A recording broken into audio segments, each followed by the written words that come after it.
নমস্কার, আমি তরুণ ঘোষ।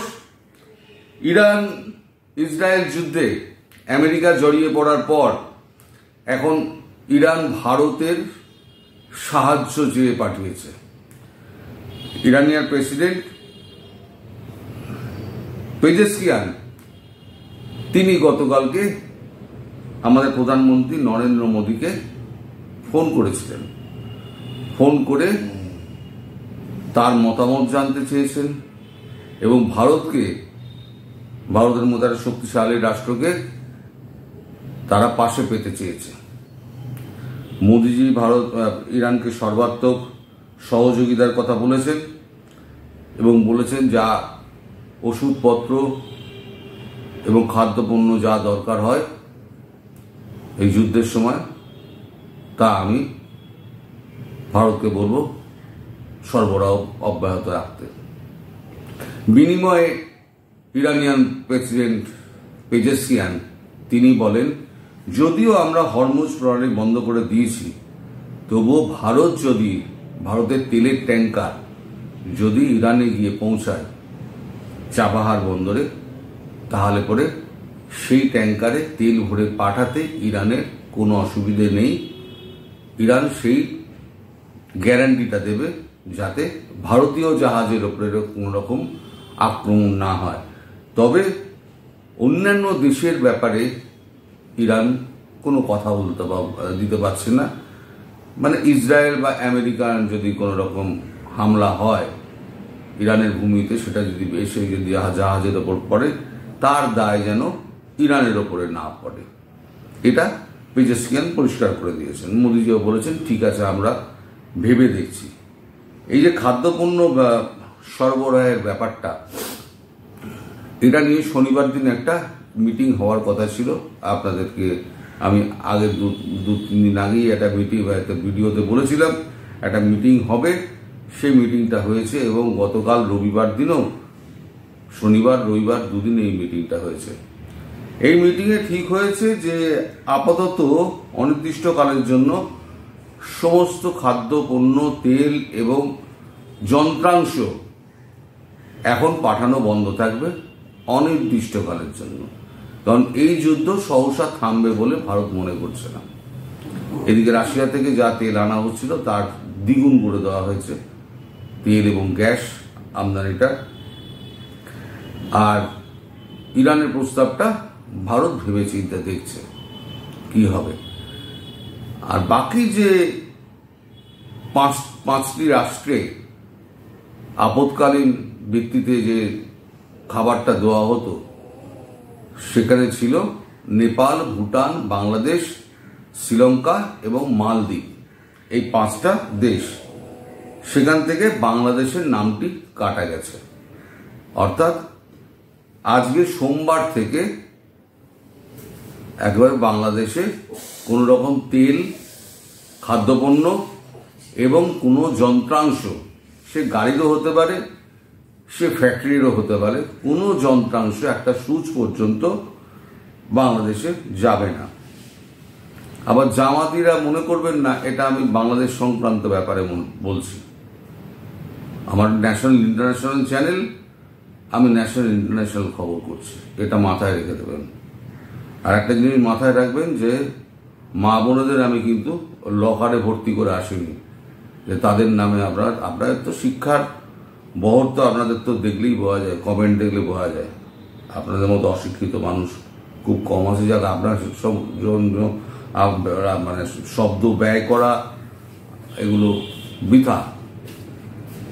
তো আমেরিকান প্রেসিডেন্ট ডোনাল্ড ট্রাম্প তিনি যে ডিগবাজিটা খেলেন, তাতে কিন্তু আমরা কেউ ধারণা করতে পারিনি যে দুম করে উনি একেবারে বিমান পাঠিয়ে, ব্লাস্টার পাঠিয়ে তিনি এরকম কাণ্ডটি করে ফেলবেন। যখন তিনি বলছেন 15 দিন এই ভাবনা চিন্তা করছি, এটা বলা ঠিক 24 ঘন্টার মধ্যে, 24 ঘন্টাও না, প্র্যাকটিক্যালি 22 ঘন্টার মধ্যে পাল্টি খেয়ে তিনি একেবারে ইরানে হামলা চালিয়ে দিলেন।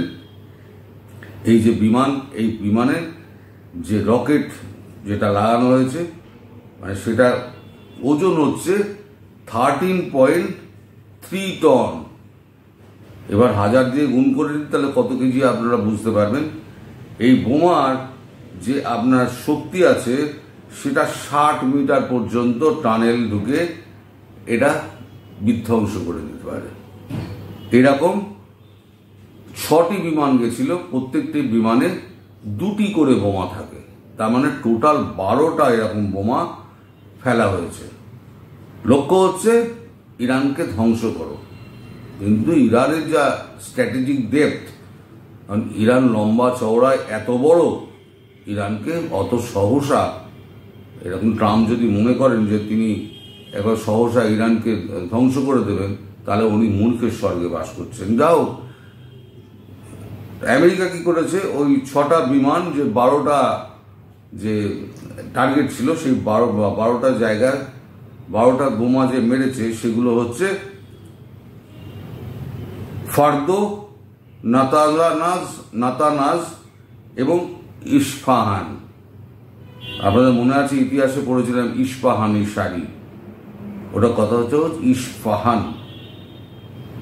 আর এই পাশাপাশি দেখুন দুটো ছবি, বাঁ দিকেরটা হচ্ছে আপনার মানে এই অ্যাটাকের আগের ছবি, এবং ডান দিকেরটা হচ্ছে অ্যাটাকের পরের ছবি। এটা স্যাটেলাইট থেকে নেওয়া ছবি। তবে মনে করা হচ্ছে ইরান এই আক্রমণের আগেই ইরান অস্ত্র মানে যা পরমাণু ছিল সেই পরমাণু সমস্ত সরিয়ে নিয়েছিল। কারণ আর একটা ছবি বেরিয়েছে, সেটা হচ্ছে স্যাটেলাইট থেকেই, যে আমেরিকার বাস্টার হামলার আগেই সারি সারি ট্রাক ইরানের পরমাণু কেন্দ্রে। স্যাটেলাইটের ছবি প্রকাশ্যে, কারণ নিয়ে জল্পনার কিছু নেই। এই ট্রাকে করে সমস্ত যা ছিল সব কিন্তু এই এতে ইস্পাহান থেকে আর ফিরদৌস থেকে সমস্ত সরিয়ে নিয়ে যাওয়া হয়েছে অন্যত্র। এদিকে ইরান এই আক্রমণের কড়া নিন্দা করেছে। ইরান বলেছে আন্তর্জাতিক মেনে international United nation security council এর যে সমস্ত নিয়ম আছে সেই সমস্ত নিয়ম অগ্রাহ্য করে একটা রাষ্ট্রের ওপরে এই হামলা অত্যন্ত নিন্দনীয়, এবং আমরা এর বিরুদ্ধে যা করার তাই করব। এদিকে আমেরিকান চ্যানেল একটা লিখেছে, breaking, Iran is preparing large scale attack on US asset across the middle east including targeting the US navy.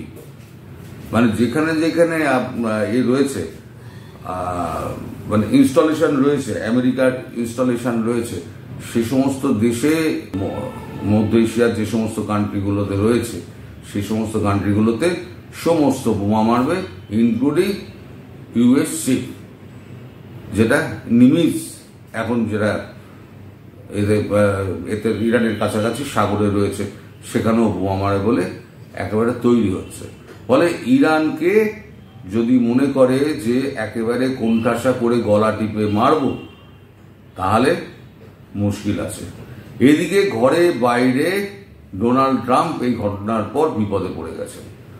Donald ট্রাম্পের তুখোড় সমালোচনা করেছে চীন, রাশিয়া, ভারত, ওদিকে ইউরোপিয়ান কান্ট্রিগুলো, যুক্তরাজ্য, ব্রিটেন, তারপরে সংযুক্ত আরবশাহী, কাতার, ইউএই, যারা আমেরিকার একেবারে পদতলে বসে থাকে, তারা পর্যন্ত এই হামলার নিন্দা করেছে, এবং সবাই মিলে বলতে শুরু করেছে যে আপনি একা নিজস্ব সিদ্ধান্তে সারা বিশ্বকে আপনি অস্থির করে দিলেন।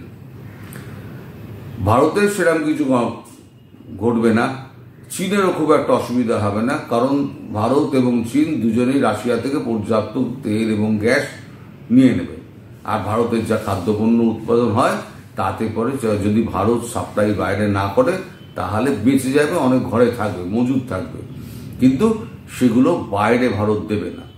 বাইরে দেবে না এই অনিশ্চিত কারণের মধ্যে এখন বাইরে রপ্তানি করা, আমদানি করা দুটোই কিন্তু খুব মুশকিল। কারণ হরমুজ প্রণালী বন্ধ করে দিয়েছে, আর লোহিত সাগর দিয়ে যদি জাহাজ যাতায়াত করতে যায় তাহলে সেখানে লেবাননে বসে আছে হুতি আবার মারবে আপনার জাহাজকে। একটা জাহাজের ইন্স্যুরেন্স থাকে, প্রচুর ইন্স্যুরেন্স মানি দিয়ে এই সময় জাহাজকে আনতে হয়, ইন্স্যুরেন্স মানি দিলেও এখন জাহাজ যাবে না, এই কারণে যে একটা জাহাজ যদি ডুবে যায় ইন্স্যুরেন্সের টাকা পেতে পেতে 5টা বছর চলে যাবে, ততদিন 5টা বছরে কোম্পানি ডকে উঠবে। একটা জাহাজ কোম্পানির এত খরচ। তো যাই হোক, সেই কারণে হয়তো জাহাজ কোম্পানিগুলো যেতে চাইবে না, আর ভারতও এই মুহূর্তে কোনো আমদানি রপ্তানি করবে না। এদিকে আমদানি রপ্তানি যদি বন্ধ হয়ে যায় তাহলে পরে স্বাভাবিকভাবে একেবারে দেশীয় শিল্পের উপরে চাপ পড়বে, উৎপাদন কমে যাবে, তারপরে তার শেয়ার মার্কেটে তার ধাক্কা লাগবে। সেজন্য প্রয়োজনীয় ব্যবস্থা যেগুলো নেওয়ার সেইগুলো ভারত দিচ্ছে, কারণ আশেপাশের যে দেশগুলো রয়েছে, যদি সাগর পেরিয়ে ওদিকে না যেতে হয়, আমাদের আশেপাশে মানে আপনি যদি বাঁদিকে দেখেন ম্যাপটা, ভারতবর্ষের বাঁদিকে যেখান থেকে আপনার চায়না সি যেখানে শুরু হচ্ছে, সাউথ চায়না সি, ওখানে একদম ভিয়েতনাম থেকে কম্বোডিয়া, লাওস, ফিলিপিন্স পুরো ঘিরে তাইওয়ান রয়েছে। সেই সমস্ত রাষ্ট্রের সঙ্গে ভারত আপাতত ব্যবসা করবে, আর 4টে রাষ্ট্র আছে তাদেরকে একটু সাহায্য করবে, তাও কি 25% কমিয়ে, বিশেষ করে নেপালকে। কারণ ভারতের কানে এটা এসছে যে নেপাল ভারতবর্ষ থেকে চাল, ডাল, তেল নিয়ে নেপাল সেটা বাংলাদেশে রপ্তানি করছে। তাই নেপালকে টাইট দেওয়ার জন্য নেপালের যা বরাদ্দ, সেই বরাদ্দ তো দেবেই না, তারপরে সবার যা বরাদ্দ আছে সেখান থেকেও 25% কেটে দেবে। তার মানে নিজে খাও কিন্তু অপরকে বেচে তুমি লাভ করতে যেও না। আমি তোমার খাবার জন্য দিচ্ছি, তোমার দেশবাসীর খাওয়ার জন্য দিচ্ছি। এটা হলো সাম্প্রতিক আজকের অবস্থা। আজকে আবার ডক্টর জয়শঙ্কর একটা মিটিং করছেন, সেটা হচ্ছে পার্শ্ববর্তী রাষ্ট্রগুলো সম্পর্কে তার একটা মতামত তিনি জানাবেন। পার্শ্ববর্তী রাষ্ট্র যেগুলো আছে আমাদের ভারতবর্ষকে ঘিরে, সেই পার্শ্ববর্তী রাষ্ট্রগুলোকে নিয়ে একটা মিটিং চলছে। এখন সেই মিটিংয়ের কি ফলাফল হয় যদি আমার কাছে আসে আমি নিশ্চয়ই আপনাদের আপডেট দেবো। সবাই ভালো থাকবেন, সুস্থ থাকবেন এবং সাবধানে থাকবেন। নমস্কার।